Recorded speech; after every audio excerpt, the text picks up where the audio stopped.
कन्नू पट्टुकोटे से आया हूँ।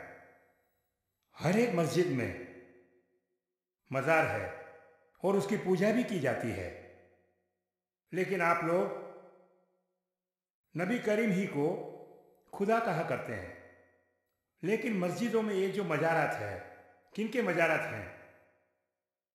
इन मज़ारों की पूजा का तरीका भी अलग अलग जगहों पर बिल्कुल अलग अलग है। ये बात समझाने की दरख्वास्त करता हूँ। भाई चल्ल कन्नू ने पूछा है, ठीक है। जनाब ने हमसे एक खूबसूरत सवाल पूछा है।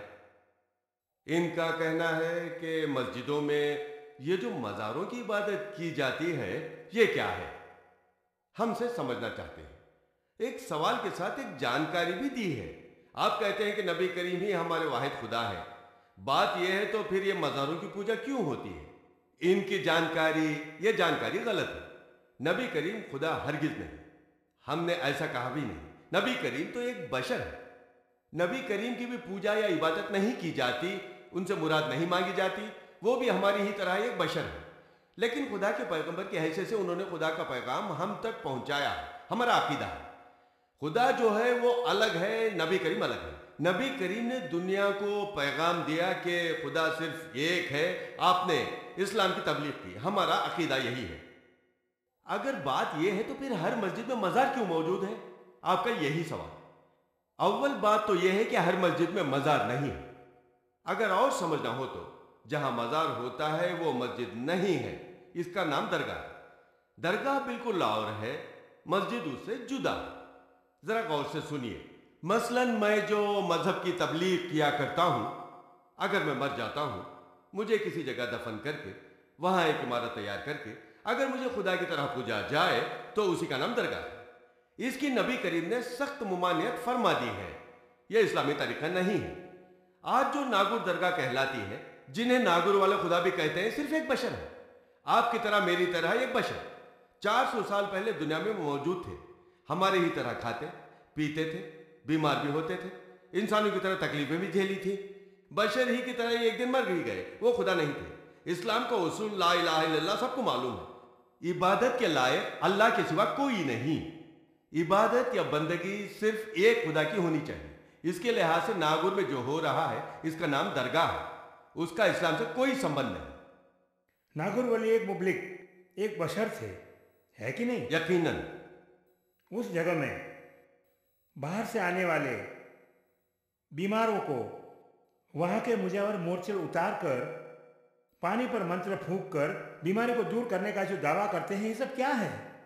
जनाब चिन्नो कन्नू साहब ने फिर से एक सवाल पूछा है।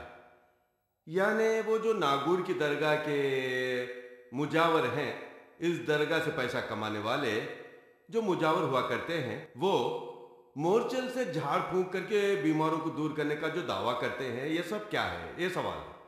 मोरचल की झाड़ फूंक से कितने लोग सेहतयाब हुए? कोई सेहतयाब नहीं हुआ। 100 बीमार अगर जाते हैं, 2 अच्छे हो सकते हैं। मंदिर जाकर भी हो सकते हैं। अव्वल नंबर के फराज के पास जाकर भी अच्छे हो सकते हैं। 100 लोग अगर जाते हैं, 2 बीमार तो अच्छे होंगे ही। नहीं भी गए तब भी अच्छे हो जाएंगे। 2 बीमारों की सेहतयाबी का वक्त आता है तो सेहतयाब हो जाएंगे। किसी स्वामी जी के पास जाएगा तो स्वामी जी के गुण गाएगा। पादरी के पास जाएगा तो पादरी को करता धरता बना देगा।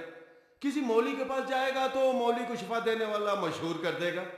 अगर हकीकत में वो बीमारी दूर करने वाले हैं तो पूरे 100 के 100 सेहतयाब होते हैं। 100 बीमारों को अच्छा नहीं कर सकते, सिर्फ 2 सेहतयाब होते हैं, बाकी सारे बीमार ही रहते हैं। सच्चाई हकीकत में अगर हम देखें, ये 98 लोग बिल्कुल अपना मुंह नहीं खोलते। भला ये भी कोई महान आदमी ऐसा कभी नहीं कहते। उन्हें खौफ लगा रहता है कि यूं कहेंगे तो कोई मुसीबत ना आ गए। ये 2 आदमी जो हुआ करते हैं, ये 100 आदमियों का प्रोपेगेंडा कर बैठते हैं। तो ये सारी बातें इस वजह से फैल रही हैं।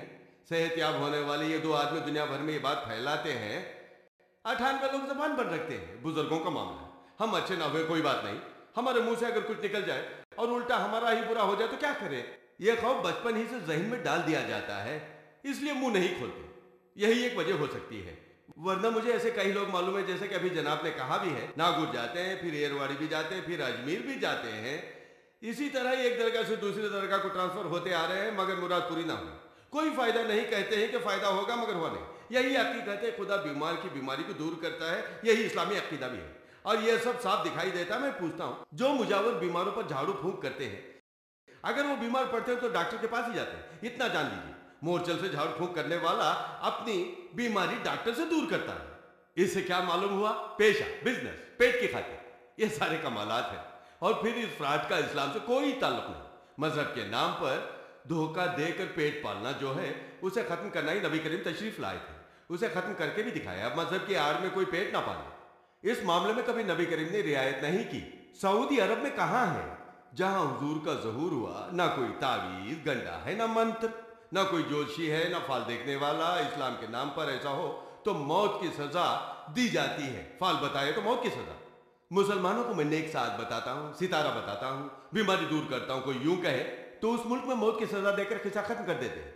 ये सब वहां हो रहा है, मगर हमारे देश में अंधे अकीदे वाले लोग भी मौजूद हैं, इसलिए हम इन पर भरोसा करते हैं। इस्लाम में उसकी कोई जगह नहीं।